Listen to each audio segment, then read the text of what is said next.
V പ്രകാശാണെന്ന് സത്യം പറഞ്ഞിട്ടുണ്ടെങ്കിൽ അവരുടെ ജയിക്കേണ്ടിയിരുന്ന സ്ഥാനാർത്ഥിയാണ് ജയിക്കേണ്ട ആൾ എന്നുള്ളത് ഞാൻ വിചാരിക്കുന്നത്. കാരണം അത്ര ജനകീയനാണ് അദ്ദേഹം, ഒരാൾ കുറ്റം പറയാത്ത ആൾ. ആ സമയത്ത് ആര്യാട ഷൗക്കത്ത് എന്ന് പറയുന്ന നേതാവ് എടുത്ത നിലപാട് എനിക്കിവിടെ പറയേണ്ടതുണ്ട്.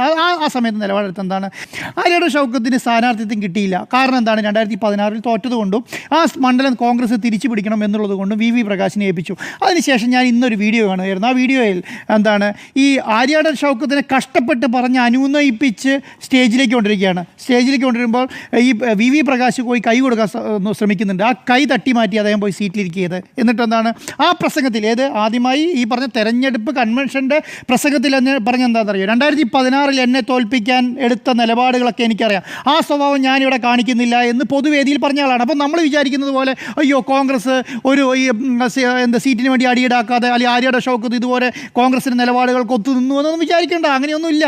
അങ്ങനെ വി പ്രകാശിനെതിരെ ശക്തമായ നിലപാട് സ്വീകരിച്ച ആൾ തന്നെയാണ് ഈ ആര്യാട ഷൗക്കത്ത്. അതുകൊണ്ട് അതൊക്കെ നിലമ്പൂരിലെ ജനങ്ങൾക്കറിയാവുന്ന